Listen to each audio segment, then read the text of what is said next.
Over on TikTok, I started a series of little ways to romanticize your life, and it did pretty well.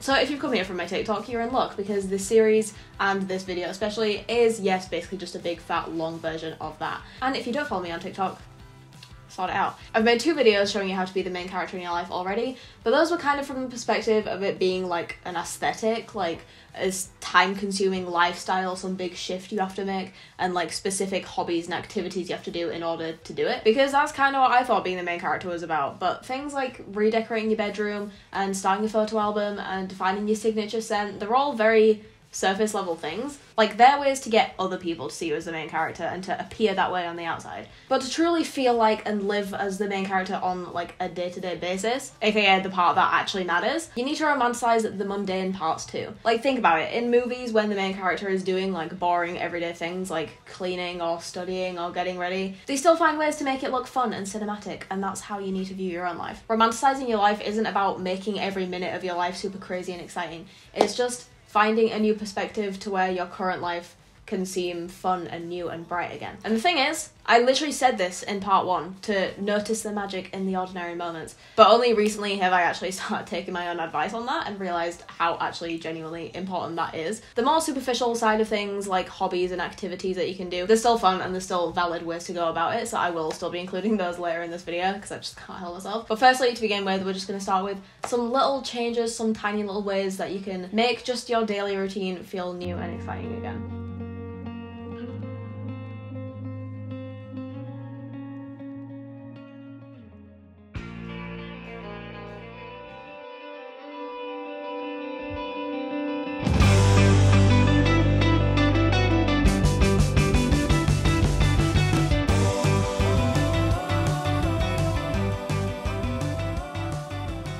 Recently, I've actually started drinking coffee in the mornings, which I feel weirdly like guilty about because it just goes against everything I believe in. But at least to make it a little less off-brand for me, I don't just make coffee the boring old regular way. No, I make it fun.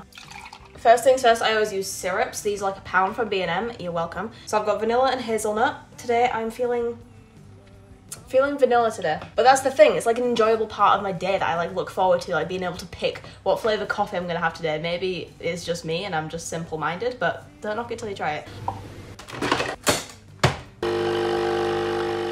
Not only that, I also add frothed milk on top so that I can use a little stencil to make pretty patterns out of chocolate on top. Look at that! If you had that instead of your normal, boring, everyday coffee, would it not just make your day so much better?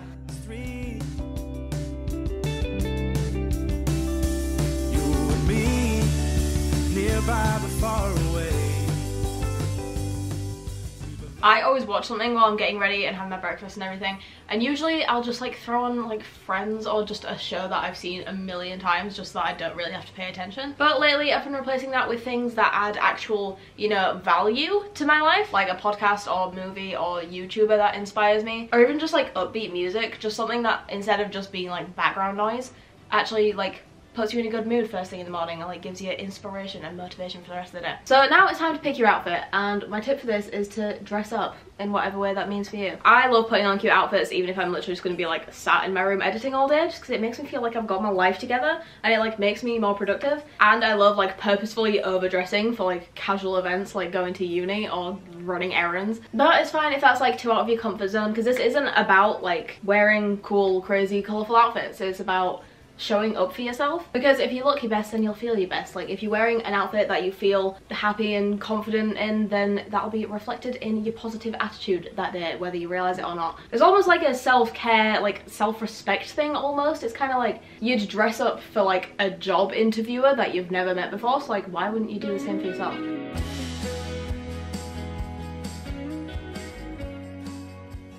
The same with makeup. If you feel your best wearing no makeup, then invest in some good skincare and lip balm and a jade roller and like, you know, make it a thing, make it like an exciting part of your day that you look forward to. Which, I mean, you should do anyway, even if you do wear makeup, but especially if you don't, because obviously if you feel confident wearing no makeup, then you want to maintain good skin so that you can continue to feel good with no makeup, you know? And if you do wear makeup, then try experimenting with new products and just new makeup looks in general, and like try matching your makeup to your outfit and just like switching it up a little bit every day just so that it makes it more exciting. Because I don't know about you, but my everyday makeup routine started to get really like boring and repetitive, and it was just like a chore that I had to do in the morning. So now recently I've started doing what I call everyday editorial makeup looks, like makeup looks that are kind of different and out there but still like subtle enough that you can get away with wearing them every day. Or even just do fun makeup looks for no reason, like even if you're not going anywhere, just like play around with makeup, because it's one of those things that like can be as boring and repetitive or as fun and creative as you make it. I have a whole Pinterest board of makeup looks like this that I keep adding to, so you can go follow that if you need some more ideas, but here are a few of my favourites.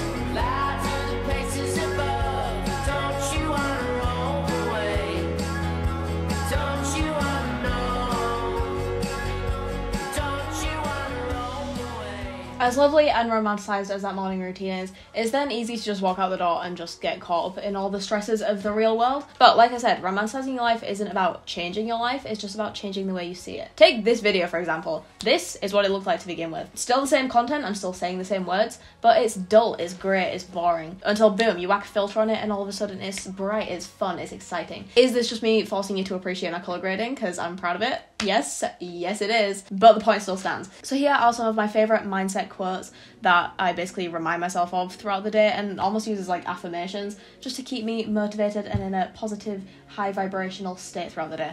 Create something every day, even if it sucks. Surround yourself with people who inspire you to be better. Live like you already know that everything is going to work out. Do at least one thing every day that is a step towards your dream life. And always believe that something wonderful is about to happen. And lastly, onto activities. This is like the gravy of romanticising your life. Like if your life is like a Christmas dinner, right? Your mindset is the chicken or tofu or whatever. It's the centerpiece, right? You need it as a foundation for everything else to go around. Your morning routine is the potatoes, your goals are the carrots, your inspiration is the sprouts. Whatever, right? Then the activity, hobby kind of things, that's like the gravy that goes on top and like enhances everything else. But like everything else needs to be done and there first, otherwise you just got a plate full of gravy. What is this analogy? Right, let's just start. So I've only like consistently started wearing jewelry maybe like a year or two ago. Before that, I don't know, I just never really thought it like affected your outfit that much, but like now I realize how much it does. Like it just makes you look so much more put together and like you put so much more effort and thought into your outfit than you actually did. It just pulls everything together and makes you look like you've got your entire life under control. And so since then I've kind of had my everyday jewelry sorted. Like I kind of wear the same earrings and the same necklaces every single day, and I think it is good to like have, you know, like some good everyday jewelry that you don't have to think about, so that when you're in a rush then you can just like throw it on. And I think that in itself is like a good way to romanticize your life.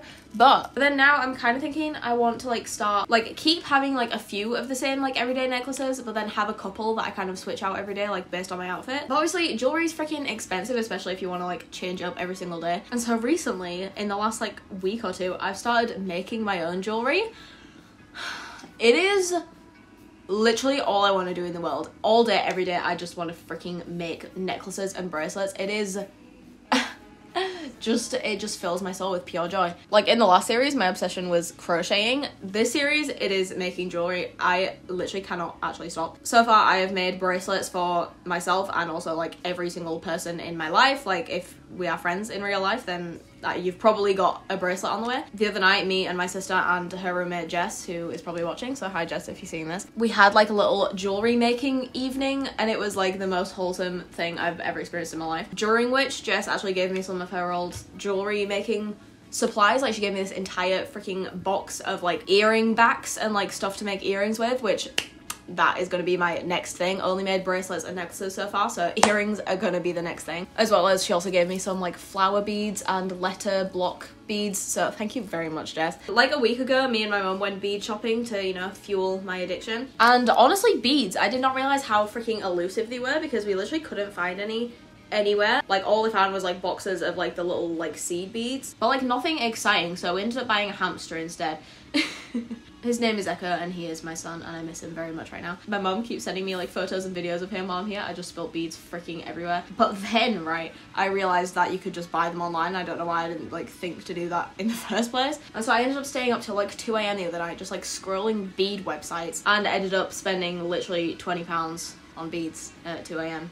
Just, that is my life summed up, honestly. So at this point I probably already spent about £50 on beads already. But then, yesterday, I went to Fred Aldis with my sister and some of our friends, which is like a craft store kind of thing in Manchester. And they had the biggest selection of beads and charms and just everything my heart desires. It was literally the aisle of my dreams. So sorry Taya, Molly and Edie, love you the most, but that was literally the best part of my day. And so I ended up spending another £30 on beads, but honestly no regrets because I have got pearl beads, I have got star beads, I have got freaking rose quartz beads. And I've still got all the ones I ordered online to look forward to when I get home in a couple days. Literally can't wait. So the point is, sorry I'm rambling at this point because it just gets me going, but make your own jewellery either by yourself or with your friends because it is literally the most fun thing in the world, and then at the end of it you've got a unique piece of jewellery like perfect for you that no one else in the world has. So something that I started doing at the start of uni was turning my days into episodes because nothing says main character like having a show of your own life, right? I got this idea from Pinterest, so not taking credit for this, but I started doing it and it's now like my favorite thing ever because I've just got this tiny little notebook that has the memory of every single day of my life. It's basically like a diary or like one of those one line a day kind of journal things, but I basically just pick out the most, I don't know, prominent thing that happened that day and turn it into an episode title. So I do it in the format of like Friends titles, so like the one with whatever, but it's your show, you can title it however you want. I write mine in this little Leeds Arts University notebook that they gave me on like the open day. I've been doing this since September, so I'm currently on season 8 of my show, and it's fun because the titles can be vague as hell because you're the only one who needs to understand them. For example, season 5 episode 9, the one with the freedom raspberries.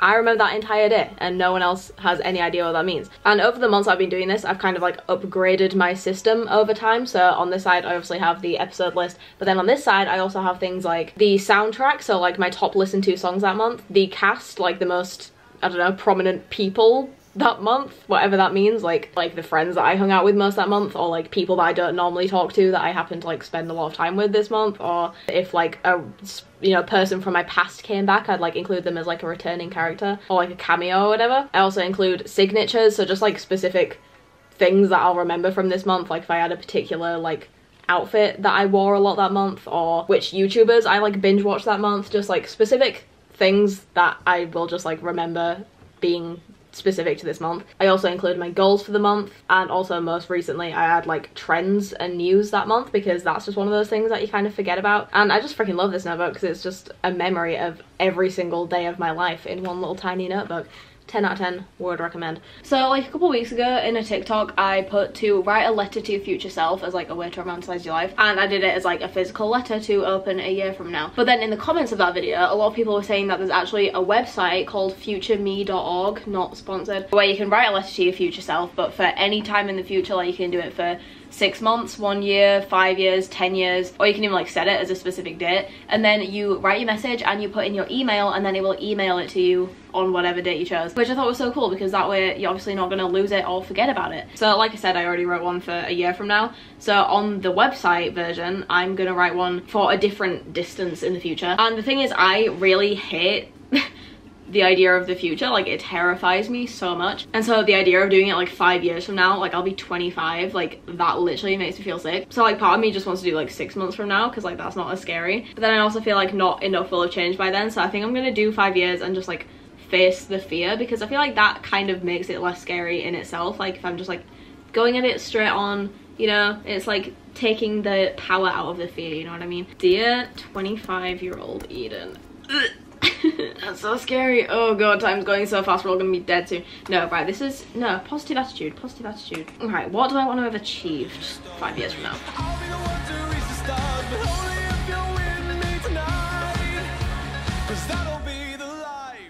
There we go, I will read that if I'm still doing YouTube in 5 years, if YouTube even exists in 5 years. But if it does, we will read that again in 2028.